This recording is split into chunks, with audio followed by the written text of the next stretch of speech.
Hola, bienvenidos de nuevo a matemáticas.net. Hoy voy a hablar de las formas bilineales y lo voy a hacer de una manera bastante general.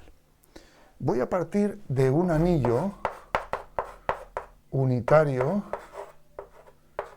y conmutativo, ¿vale? Voy a simplificar la notación así. Cuando escribo esto, lo que estoy diciendo es que estoy trabajando con un anillo unitario y conmutativo. Ya sabéis, se trata de un conjunto no vacío donde al menos hay dos elementos, 0 y 1, diferentes, dos operaciones que notamos de esta manera, como suma y producto. Respecto de la primera operación, el anillo es un grupo abeliano.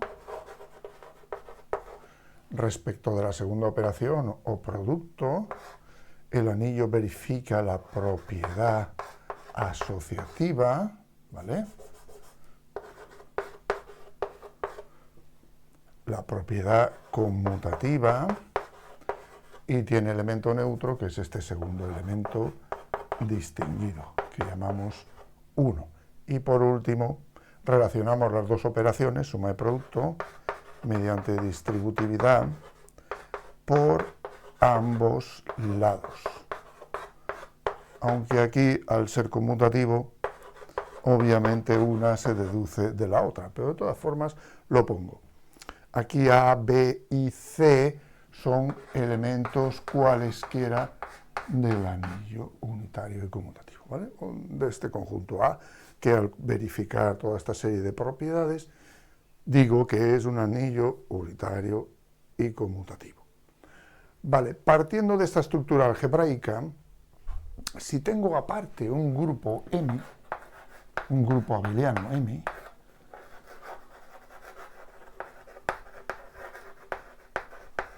fijaos que cuando digo que tengo un grupo abeliano M, escribo la operación que he definido en el grupo de forma aditiva, de la misma manera que la he definido aquí en el anillo unitario conmutativo, pero no tienen por qué ser la misma, simplemente es un estándar para hablar de grupos abelianos. Sus operaciones generalmente se denotan de manera aditiva, ¿vale? Pero no tienen por qué ser iguales.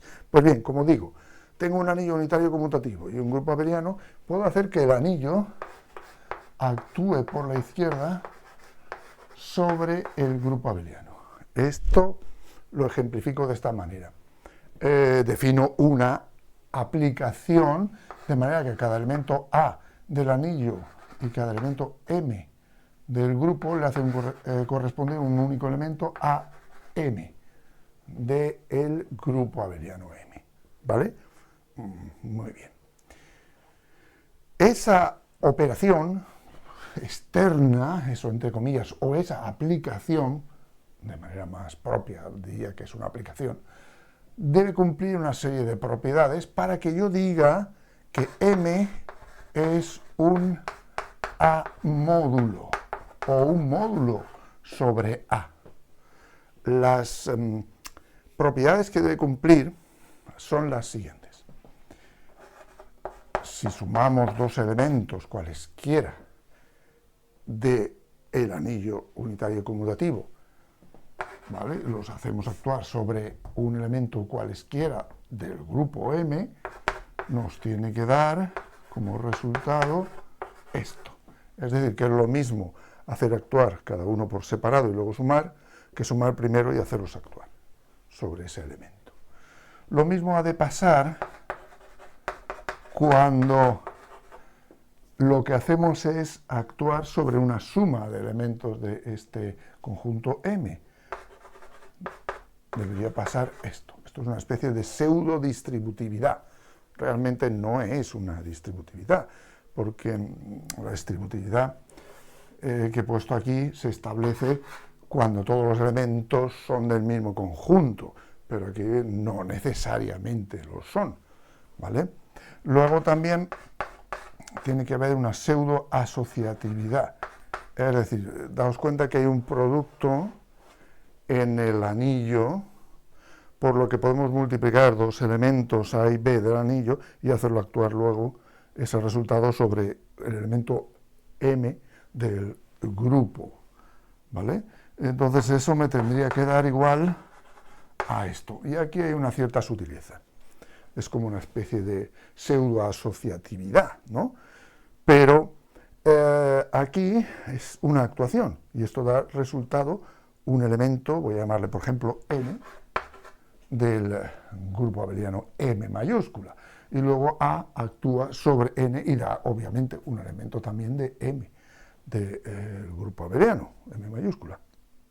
Pues eso tendría que dar igual que hacer el producto y luego actuar. ¿Lo veis? Este producto es tal, el que aparece aquí, pero esto que tengo aquí son actuaciones, ¿vale? No quiero que se confundan, aunque la notación así es muy simple, muy concisa, pero tiene mucha abstracción detrás, ¿eh? Y no hay que perder nunca de vista eso.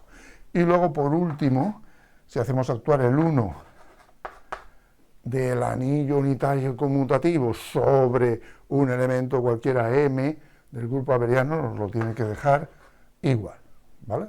Eso es una especie de pseudoelemento neutro, ¿vale? Pero no es así, porque el elemento neutro se establece cuando son todos los elementos del mismo conjunto, pero aquí no necesariamente, como vuelvo a repetir. Vale, pues ya tenemos la estructura de A módulo cuando partimos de un anillo unitario conmutativo y de un grupo abeliano con una actuación del anillo sobre el grupo que verifique estas 4 propiedades. Claro, eso sonará mucho a la hora de los espacios vectoriales, porque obviamente cuando este anillo unitario conmutativo es un cuerpo conmutativo, lo que estoy definiendo aquí como A módulo es simplemente un espacio vectorial sobre el cuerpo. Y esta noción de A módulo es más general. De hecho, podría ser todavía más general. ¿Por qué? Pues porque aquí he dicho simplemente un A módulo y aquí he puesto un anillo unitario conmutativo, pero si hubiera puesto un anillo unitario no conmutativo, podría definir un módulo por la izquierda con una actuación de este tipo verificando esto, o un módulo por la derecha sobre A con una actuación al contrario, modificando adecuadamente la notación que tengo aquí. ¿Lo veis? Esta M ahora pasaría aquí delante y todo cambiaría de lugar. ¿Vale? Eso sería todavía más general, pero no me interesa. No es algo relevante para la definición que quiero. ¿Vale? Muy bien, pues ahora establecido lo que es un A módulo, lo voy a dejar aquí, sobre un anillo unitario conmutativo, voy a definir lo que es un automorfismo involutivo en el anillo A. Bastante fácil. Se trata de una aplicación, phi, por ejemplo, del anillo sobre sí mismo que preserve la estructura de anillo, por lo tanto, que la imagen de una suma sea suma de imágenes para cualesquiera A y B del anillo unitario conmutativo, la imagen del producto sea producto de imágenes, la imagen de la unidad sea la unidad. Hasta ahora todo esto es la idea de que sea un homomorfismo de anillos unitarios. Y por último, para que sea involutivo y verifique alguna cosita más, el hecho de que al aplicarse sobre sí mismo da lugar a la identidad. Daos cuenta, lo que quiero decir con esto es que si hago la imagen de A y luego vuelvo a hacer la imagen de A, obtengo el original A, ¿vale? O sea, esto es una manera de decir que es inverso de sí mismo. Esta propiedad me permite decir que no solamente es un homomorfismo, sino que aparte es una aplicación biyectiva. ¿De acuerdo? Bien. ¿Cómo puedo probar que es una aplicación biyectiva? Simplemente por esto. Vale, voy a probarlo aquí a continuación.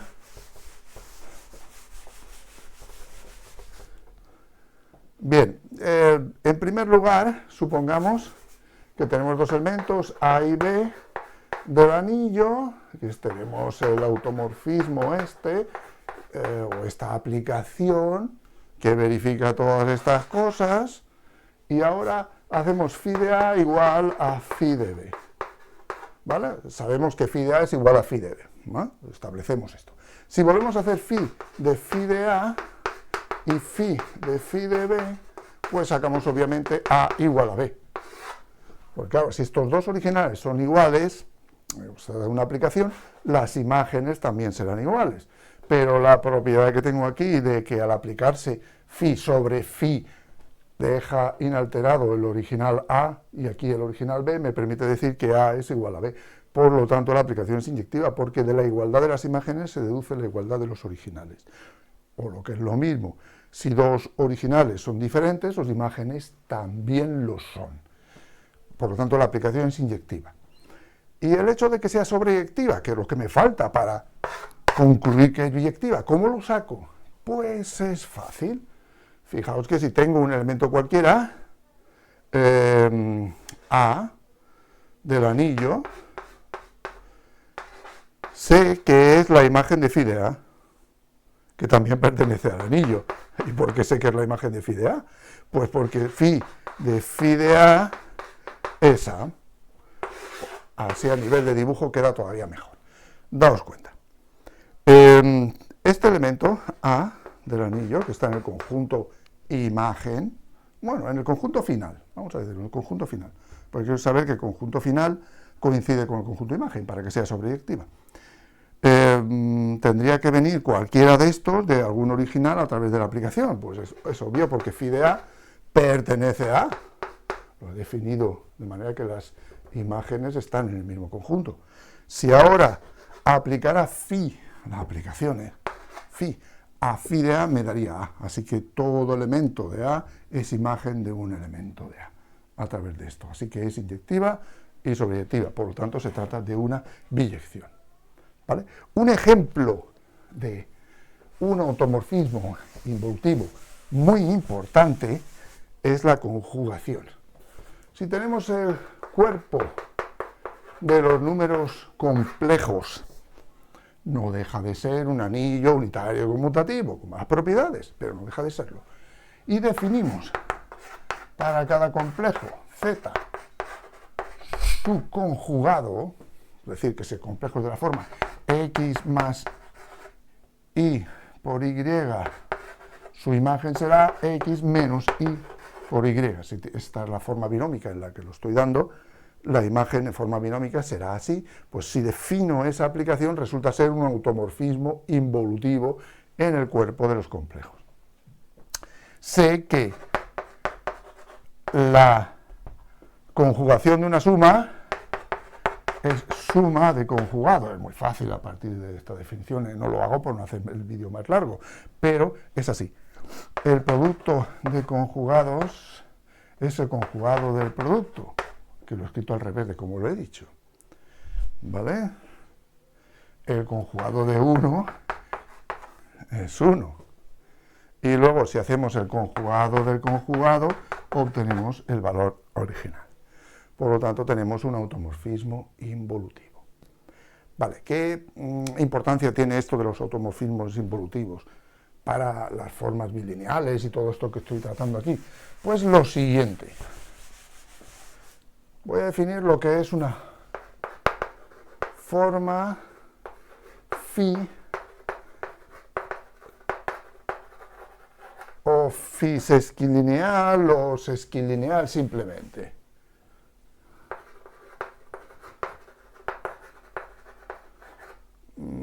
Respecto de un automorfismo involutivo phi. Supongamos que tenemos un anillo unitario y conmutativo, ¿vale?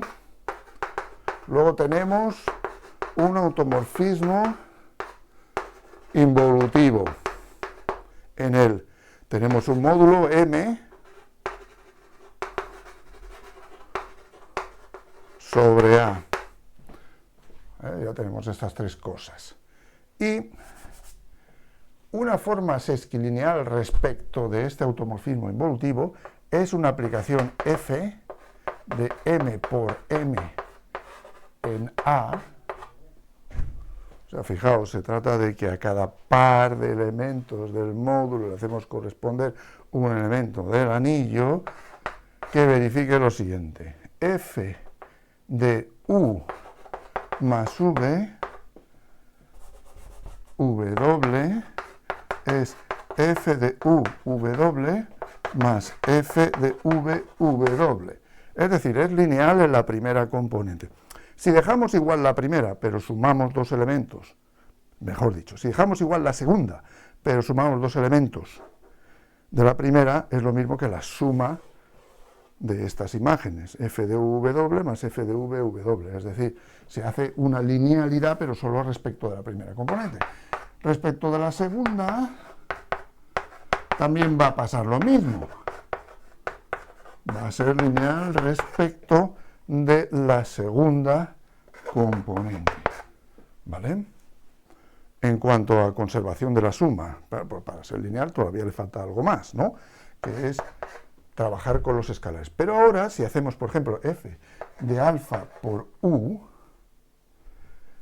v, eso me dará alfa por f de uv, es decir, que es lineal sin mayor problema la primera componente, y ahora viene lo bueno. Si hacemos f de u beta w, eso será phi de beta por f de uw. Es decir, aquí, cuando hacemos el producto por el escalar, recordad que alfa sería ahora un elemento del anillo y beta también, no olvidemos eso, que se trata de un módulo sobre A, entonces los escalares son del anillo A, pues como digo, si hacemos este producto alfa por u, me va a dar directamente alfa por f de uv, ¿vale? O sea, una linealidad clásica en cuanto a escalares en el primer elemento, pero en el segundo, no. En el segundo hago trabajar el automorfismo involutivo y consigo esto. ¿Vale? Un ejemplo clásico de automorfismo involutivo, trivial más que clásico, es la identidad. ¿Verdad? La identidad es un automorfismo involutivo. ¿Por qué? Bueno, la identidad aplicada sobre una suma es obviamente suma de la identidad sobre A más la identidad sobre E, porque es como si pudiera quitar directamente todo el valor de phi aquí, puesto que la identidad deja exactamente igual los valores que tenemos. Y una cosa interesante de la identidad también es que es su propio inverso, ¿vale? Por lo tanto, también va a cumplir esto. Bien, pues si acaso fuera una forma sesquilineal respecto de la identidad, entonces sería una forma bilineal. Muy sencillo, quitaría esto y la aplicación sería lineal en ambas componentes, directamente, sin necesidad de referirme a el automorfismo involutivo, puesto que ese automorfismo involutivo es la identidad, ¿vale? O sea que desde este punto de vista puedo decir que una forma bilineal o definida sobre un módulo sobre un anillo unitario conmutativo no es más que una forma sesquilineal respecto del automorfismo identidad, automorfismo involutivo identidad. Esto es una manera muy general que he encontrado de definirlo. Por supuesto, esto tiene otras vertientes y otras maneras de definirse.